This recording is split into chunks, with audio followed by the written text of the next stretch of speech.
Hello friends, இன்றைக்கி நம்ம வீடியோவில் ரொம்ப முக்கியமான தகவல் பற்றி தான் பார்க்க போகிறோம். இப்போ சவுதி போகணும் அப்படின்னு பிளான் பண்ணுறவங்களுக்கும் ஆல்ரெடி விசா எடுத்தவங்களுக்கும் பெரிய கன்ஃபியூஷன் இருக்கும்.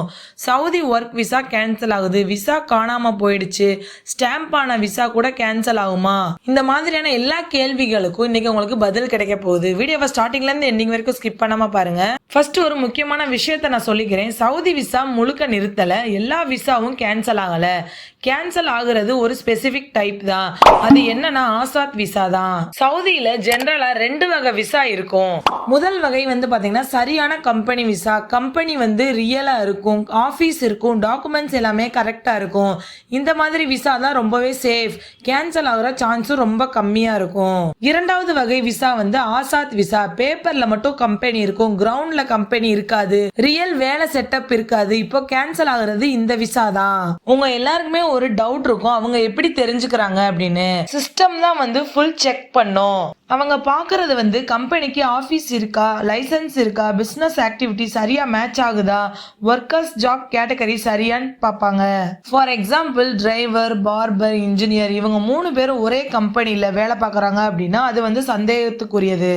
விசா கேன்சல் ஆகிறதுக்கு மெயினான ரீசன் என்னன்னா 100 ரியால் ட்ரிக் தான். சில கம்பெனிஸ் என்ன பண்ணுவாங்க தெரியுமா, ஒரு சவுதி பீப்புளை ஆட் பண்ணுவாங்க, அடுத்த வாரம் அவங்கள ரிமூவ் பண்ணுவாங்க, வேற கம்பெனில மறுபடியும் ஆட் பண்ணுவாங்க. இதெல்லாம் சிஸ்டம்ல ரெக்கார்ட் ஆகும், கவர்மெண்ட்டுக்கு தெரிஞ்சிரும். கவர்மெண்ட்டுக்கு இது ஃபேக்குன்னு தெரிஞ்ச உடனே அந்த விசாவை கேன்சல் பண்ணிடுவாங்க. நிறைய பேர் கேட்குறாங்க 100 ரியால் ஆப்ஷன் ஏன் கிடைக்கல அப்படின்னு. அதுக்கான ரீசன் பார்த்தீங்கன்னா ஃப்ரெஷ் சவுதி பீப்புள் கிடைக்கல, ப்ராப்பர் சேலரி கொடுக்கணும், அதனால தான் சொல்லுவாங்க. பட் ஆனால் என்ன நடக்குது அப்படின்னா டெம்பரவரியாக ஆட் பண்ணுவாங்க, ரிமூவ் பண்ணுவாங்க, அதனால சிஸ்டம் ரிஜெக்ட் பண்ணிரும். எதிர்காலத்தில் என்ன நடக்கும்னா ஆசாத் விசாக்கு ரூல்ஸ் ரொம்பவே ஸ்ட்ரிக்ட் ஆகும், காஸ்ட் அதிகமாகும். ஃபார் எக்ஸாம்பிள் 9000 ரியால்ல இருந்து 12000 ரியாலாக மாறலாம். அடுத்த முக்கியமான அப்டேட் விசா ஸ்டாம்ப் ரெடியா இருந்தாலும் ரிஸ்க் இருக்கு. ஏர்போர்ட்ல கேன்சல் ஆகலாம், என்ட்ரி டெனி ஆகலாம். இதுவரை ரொம்ப ரேரா தான் நடக்கும், ஆனால் சான்ஸ் இருக்கு. ஃப்ரெண்ட்ஸ், விசா ரெடியா இருந்துச்சுன்னா உடனே டிராவல் பண்ணிருங்க, டிலே பண்ணாதீங்க, பின்னாடி போய்க்கலாம் அப்படின்னு வெயிட் பண்ணாதீங்க. டிராவல் போகும்போது original contract copy, certificate, documents, hard copy எல்லாமே கரெக்டா வச்சுக்கோங்க.